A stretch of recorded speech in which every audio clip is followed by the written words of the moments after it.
Alors bonjour Kevin, je te remercie d'être venu témoigner Bonjour aujourd'hui. Thomas. Avec plaisir, avec plaisir. Alors, je vais te poser les 10-12 questions classiques que je pose à chaque fois à tout le monde. Déjà, Hmm. est-ce que tu peux nous parler de ton projet de VAE et ce qui t'a motivé justement à viser le DCG? Alors, il faut savoir que déjà de base, j'avais un BTS de comptabilité gestion. Du coup, bon, c'est un diplôme que j'ai trimballé pendant une bonne paire d'années sur mon expérience professionnelle parce qu'après, j'ai pas forcément eu d'objectif particulier de vouloir un diplôme, on va dire, hors expérience professionnelle. L'idée du diplôme déjà de base était plus en côté candidat libre que j'avais testé à une époque quand j'avais eu la possibilité et je me suis fait mais éclater par les notes. Donc du coup, ça m'a très gravement refroidi du coup, et en me disant que finalement j'avais peut-être plus vocation à vouloir faire ça par une expérience professionnelle en essayant d'avoir les compétences, mais pas forcément le côté diplôme. Et il se trouve que, on va dire, ma compagne, quand je l'ai rencontrée à l'époque, faisait une VAE justement pour un autre diplôme.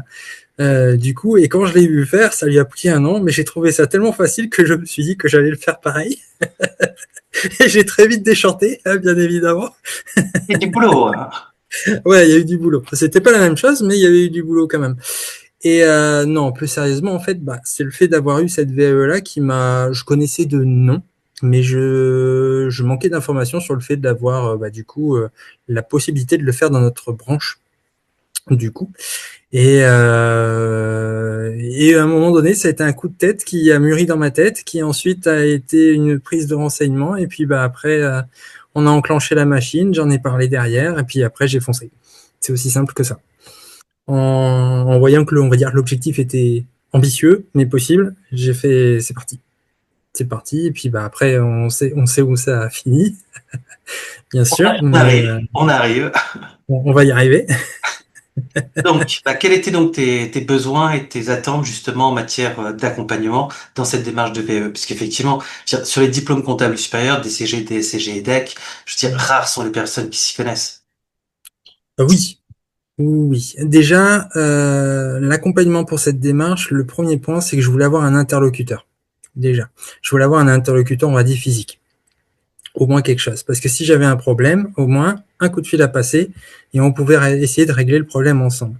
Parce que quand j'ai fait, on va dire, les recherches, j'ai fait comme tout le monde, j'ai cherché sur Internet, les démarches VAE, tout ça. Bien sûr, on est tombé sur plein de choses en mode pro-compta, machin, les trucs, sites en ligne.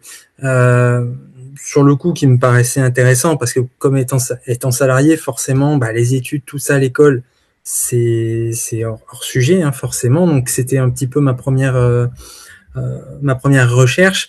Quand j'ai vu le truc en mode uniquement en ligne, même si j'ai un degré d'autonomie, mais pour moi c'était trop impersonnel et je préférais avoir c'était surtout voilà une démarche on va dire un peu relationnelle humain, avoir au moins vraiment un interlocuteur, alors on va dire privilégié comme ça, qui fait que comme ça au moins si j'avais un souci, une démarche, un échange, au moins j'avais quelqu'un au bout du fil. Parce que sinon je suis pas sûr que j'aurais eu les mêmes résultats. Je vais être honnête. Oui, il a fallu Vraiment. parfois appeler et rappeler, hein. Ouais, ouais. Alors, comment est-ce que tu as donc découvert Compta VAE et pourquoi est-ce que tu as donc choisi mon accompagnement parmi tous ceux qui étaient proposables et proposés? Alors, donc du coup, ça rejoint un peu la suite des recherches que j'avais fait, parce que du coup, c'est pareil. Quand j'ai fait ces recherches-là sur ces organismes-là, j'avoue, ça m'a mais alors refroidi, mais complètement. Du coup, j'ai utilisé un domaine que je n'avais pas forcément pensé parce que du coup, c'était lointain dans mes mémoires, qui est forcément, qui était tout simplement le CPF en fait. Et en fait, par réflexe, je me suis mis à chercher du coup s'il y avait moyen d'avoir quelque chose via le CPF, du coup, pour avoir au moins un accompagnateur sans passer par autre chose que par des pro compta et compagnie.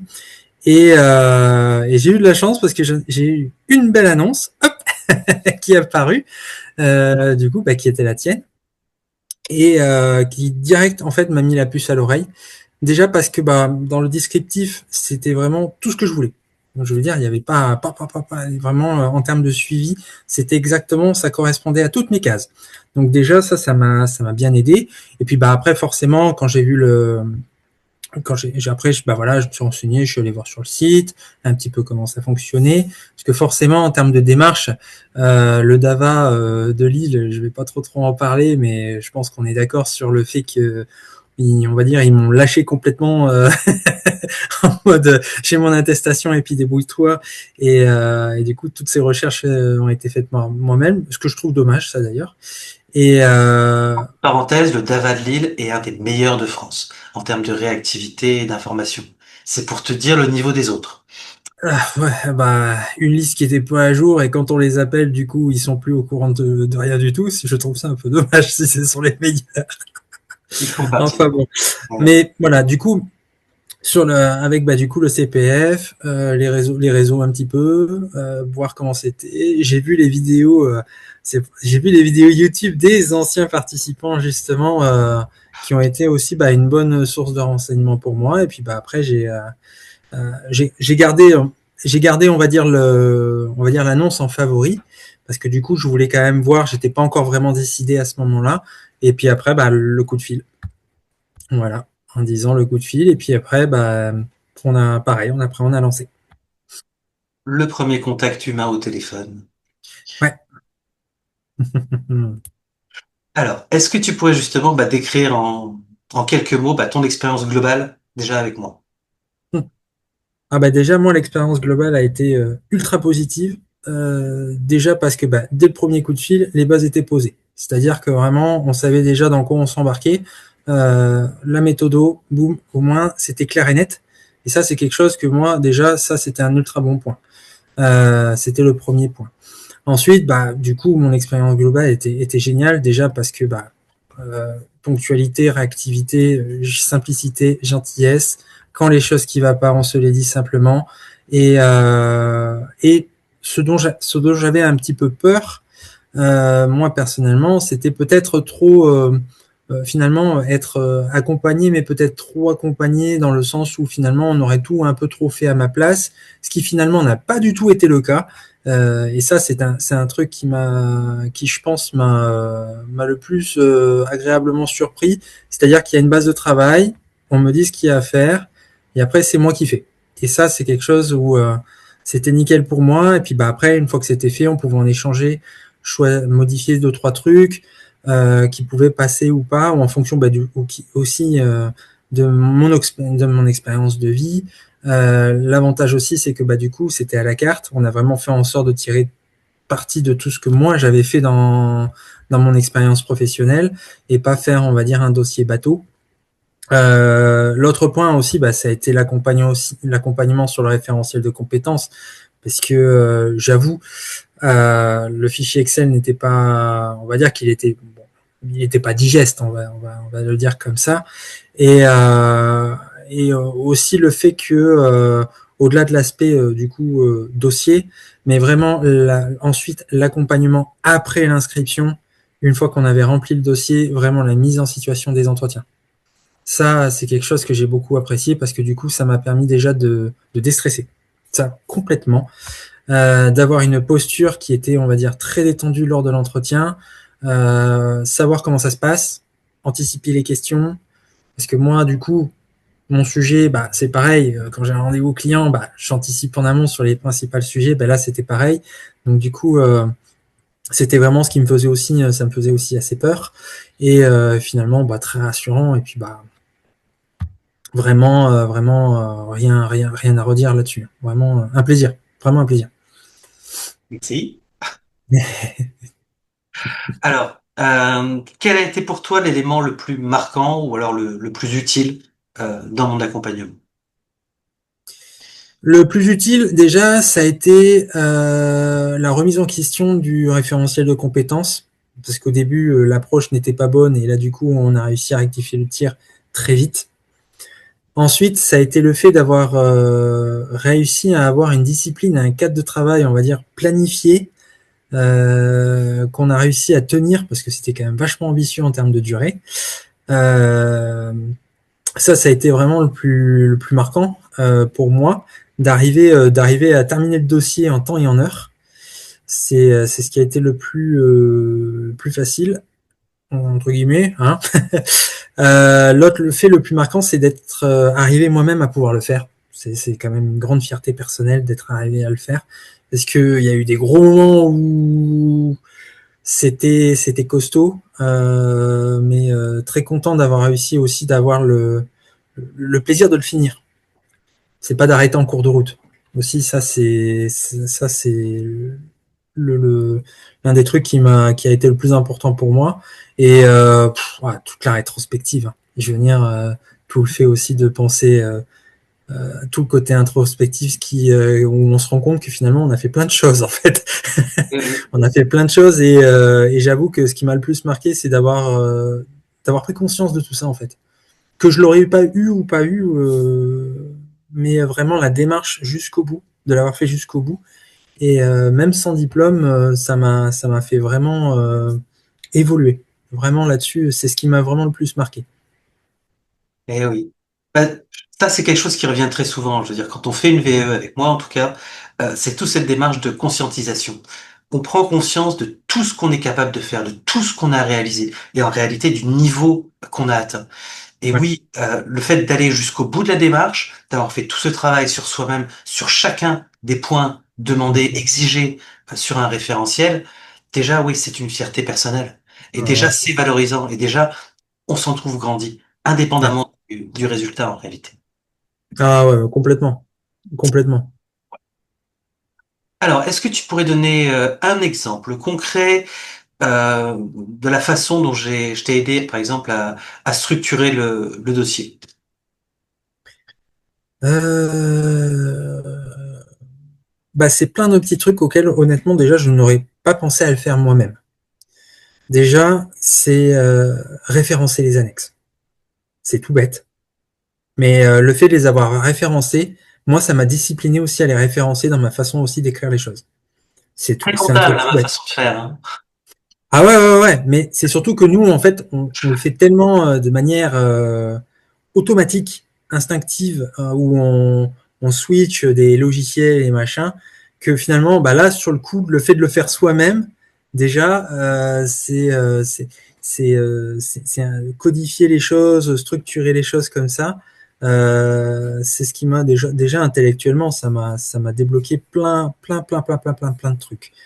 Ensuite, euh, le fait d'avoir fait les choses dans l'ordre, c'est tout bête.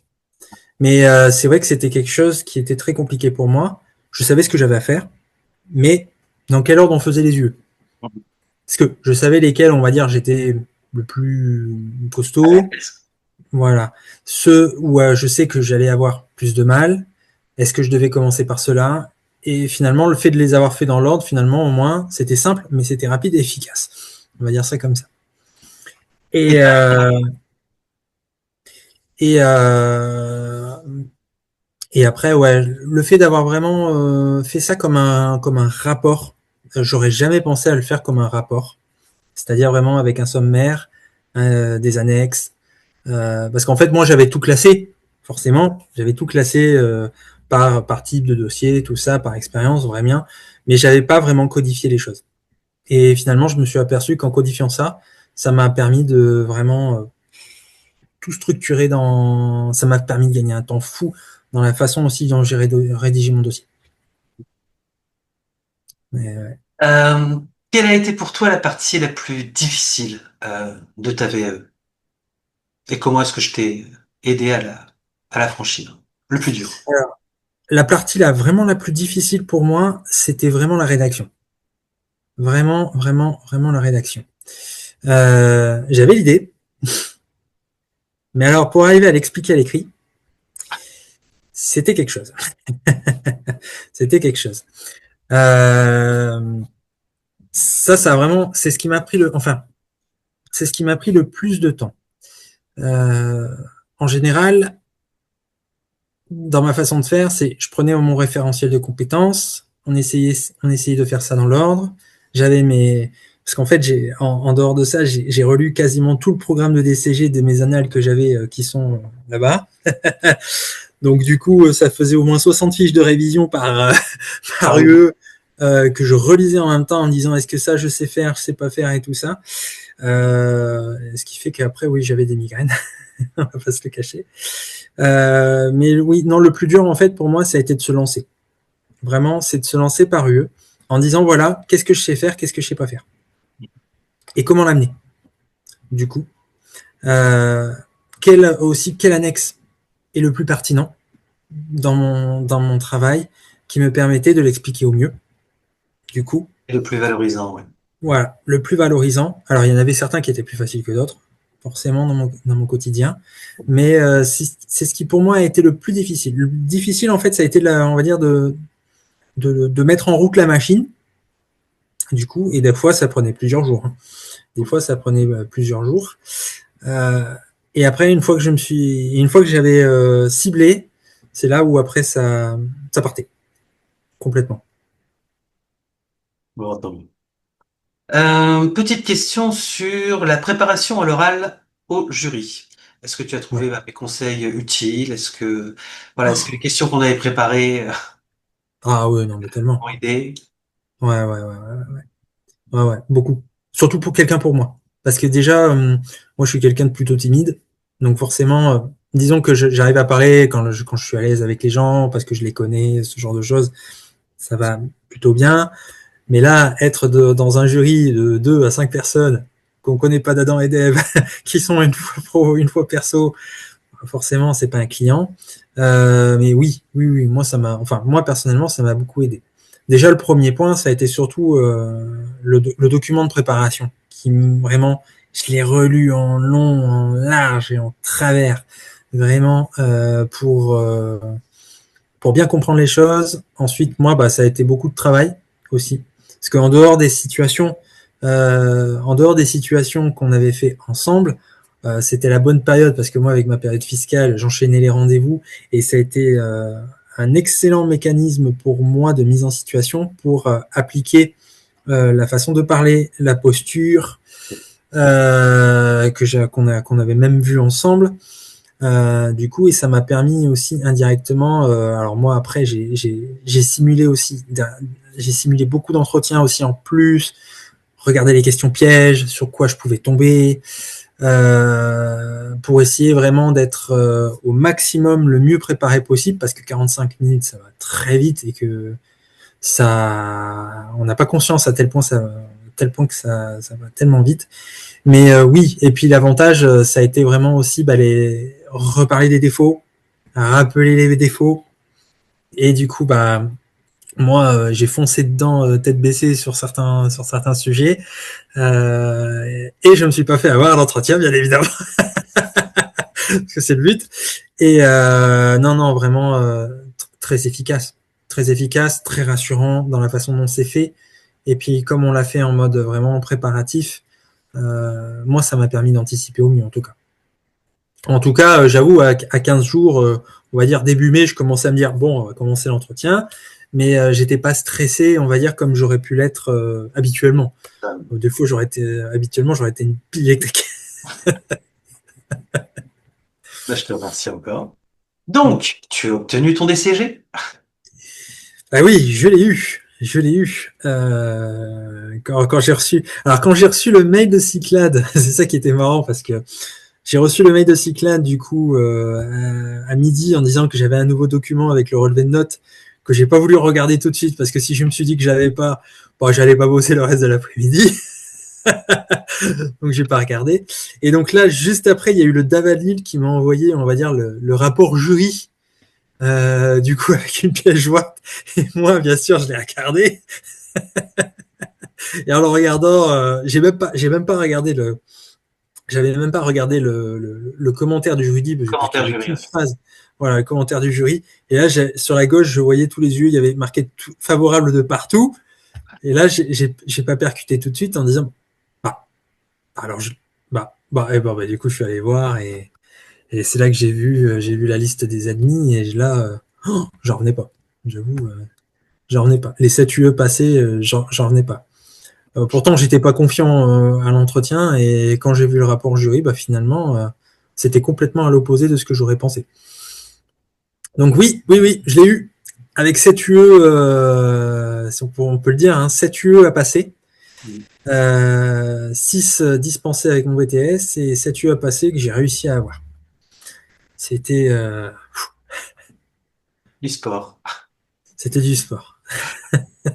Alors, bah, si c'était à refaire, est-ce que déjà tu recommanderais, tu recommanderais Compta VAE ou pas? Ah oui, complètement. Complètement. Pour quelqu'un qui cherche vraiment un accompagnement sur mesure, pour qu'il mette en lumière vraiment les expériences, oui. Parce que, soyons honnêtes, passer par un pro compta, je suis pas sûr qu'il y aurait eu un tel accompagnement personnalisé par rapport à ça. À part si on veut peut-être le passer d'une autre manière, en candidat libre ou autre, ou auquel cas peut-être que là ça sera mieux. Mais pour la VAE, alors à part si on sait vraiment comment ça se passe, on a vraiment des beaux talents d'écriture, et auquel cas on arrive à faire un dossier costaud, le faire sans accompagnement, pour moi, ça me paraît difficile. Alors après, j'ai envie de dire, moi, c'était particulier parce qu'il y avait quand même 7 UE à passer.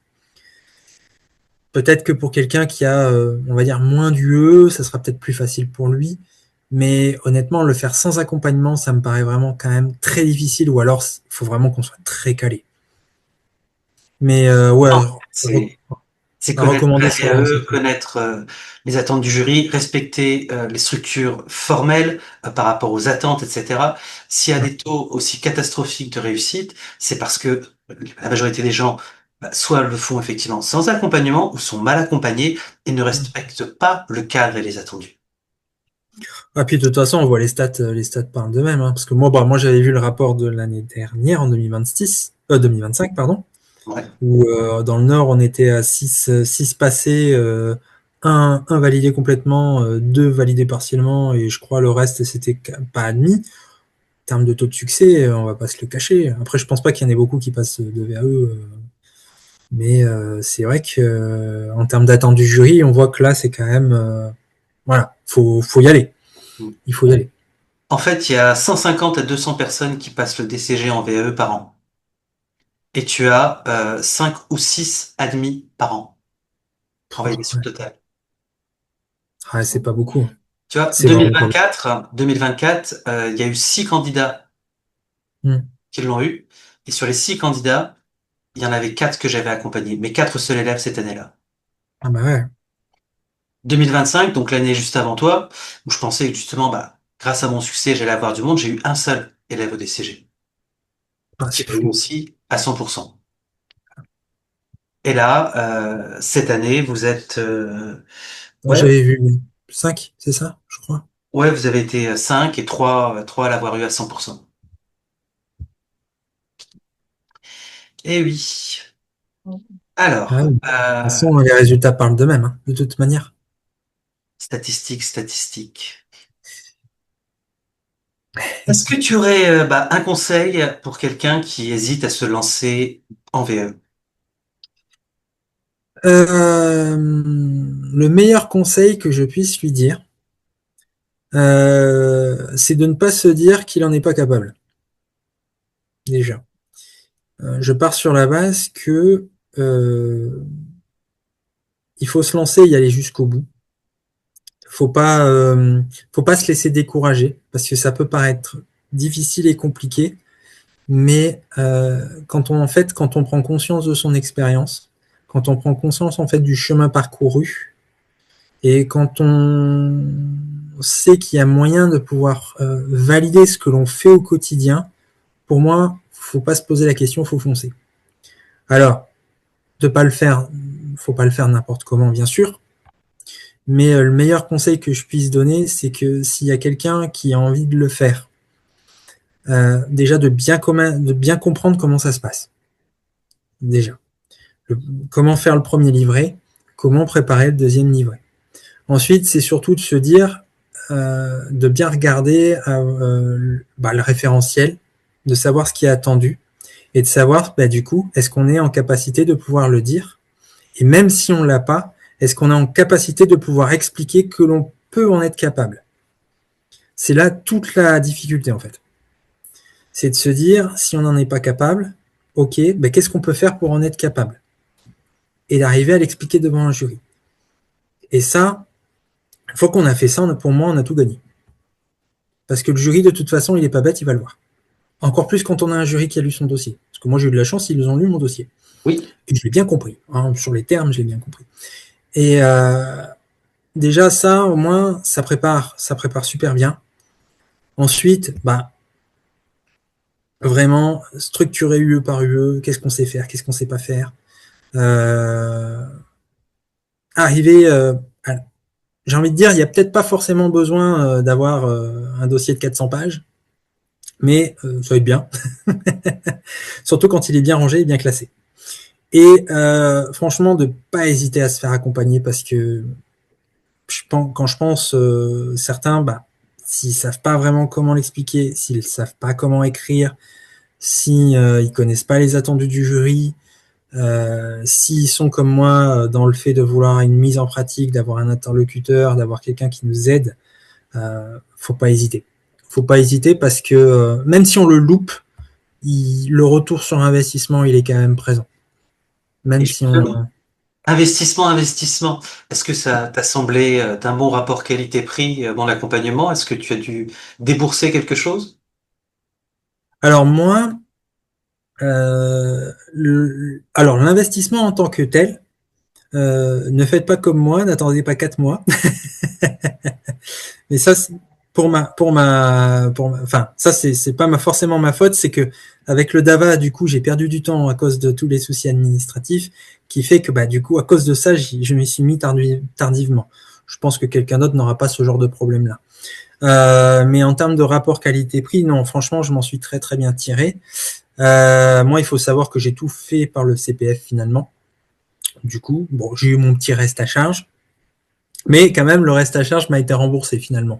Donc, c'est pas forcément une mauvaise chose. Mais du coup, non, non, en termes de rapport qualité-prix, moi, j'ai rien à redire là-dessus. Non, je pense que ça correspond bien au temps passé, au travail derrière, hein, parce que on le voit pas, mais je suis sûr que le travail de correction derrière, les échanges, bah, c'est quelque chose qui prend, bah, un accompagnement personnalisé, on va pas se le cacher, c'est quelque chose qui prend du temps, forcément. Donc, quand on en a conscience, c'est ce qui fait aussi que on sait la valeur derrière.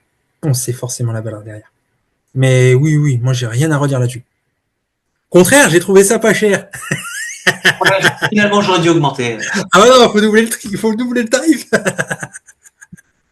Mais oui, Non, non, quand plus tu fais que sérieusement. de l'individuel, je veux dire, c'est pas comme Ouais. les autres où tu as des séances en collectif. Je veux dire, t'as Mm. 7 personnes en même temps, tu passes 1 heure avec 7 personnes en même temps. C'est pas C'est pareil. pas pareil, hein. Non, mais sinon, non, plus sérieusement, je trouve que c'est un excellent rapport qualité-prix pour un accompagnement quand même personnalisé. Et pour tout le travail qui est fait derrière, non, non, franchement, aucun regret. Aucun regret. Vraiment. Bah, je te remercie beaucoup. Est-ce que tu aurais quelque chose à ajouter? Tu aurais pu Non, raconter? non, bah, je pense que le dernier truc que j'aurais à ajouter, c'est que pour moi, bah, ça rejoint le post sur LinkedIn que j'ai fait, qui était un gros pavé, mais je le redirai toujours. C'est que la VAE, je trouve que c'est une méthode qui est encore trop méconnue, vraiment. Et je suis certain que, bah, pas forcément pour le DCG ou même pour un autre diplôme ou une autre filière, je suis certain que c'est quelque chose qui gagnerait à vraiment à être connu, surtout pour les personnes, on va dire, salariées. Vraiment pour les salariés surtout, parce que les étudiants, honnêtement, voilà. Mais qui ont maintenant une certaine expérience, qui aimeraient bien peut-être passer un diplôme sans avoir forcément besoin de se remettre la tête dans les études, l'école ou ce genre de choses. Vraiment, la VAE, c'est un super outil. C'est un super outil pour pouvoir valider ce qu'on fait déjà peut-être au quotidien, en fait, sans s'en apercevoir. C'est ça, surtout. Sans en avoir conscience, exactement. Ouais. Ouais, ouais, ouais. Bah, je te remercie beaucoup, Kevin. Avec plaisir. Merci encore, en tout cas.